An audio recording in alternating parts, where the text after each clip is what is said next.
Moraï Verabotay, Shalom Uvracha, Baruch Hashem, on arrive à la fin du conte du Homer et on se prépare au grand jour, le jour de Shavuot. C'est vrai que le travail de cette période, c'est un travail énorme.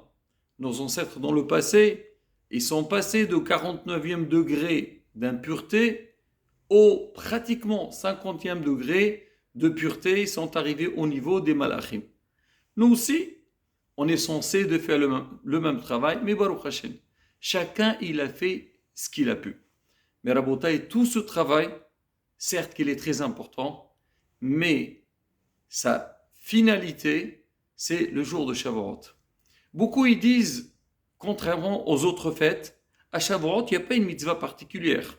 Par exemple, quand on parle de Pesach, il y a la matzah, Hametz et ainsi de suite. On va parler de Sukkot, il y a résider dans la Soukha. Rosh Hashanah, il y a le shofar. Mais la fête de Shavuot, quelle mitzvah qu'il y a une mitzvah particulière? Certes, il n'y a pas une mitzvah spéciale, spécifique pour la fête de Shavuot. Mais il y a un très grand travail qui doit se faire le jour de Shavuot. C'est pour ça que on a passé donc cette longue période pour nous préparer à ce jour-là.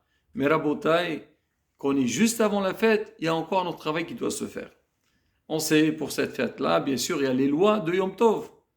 Alors Yom Tov, c'est pratiquement comme Shabbat.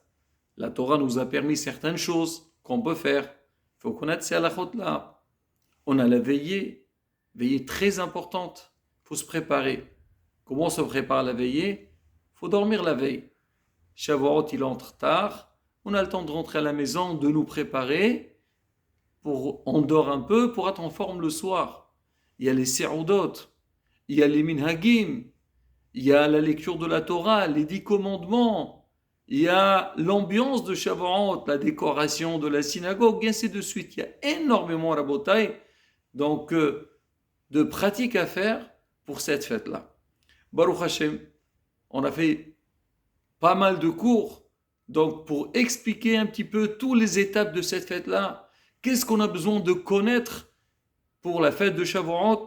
Voilà, donc on a associé à cette vidéo donc tous les cours, différents cours qui parlent pratiquement sur tous aussi bien les minhagim que les halachot concernant cette fête, avec l'espoir Bezat Hashem qu'on puisse nous enrichir et ça nous pousse aussi pour avoir envie de bien nous préparer et bien faire le jour de Shavuot.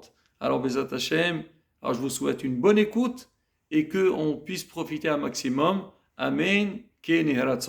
Donc voilà, cliquez sur les liens associés. Hak Sameach.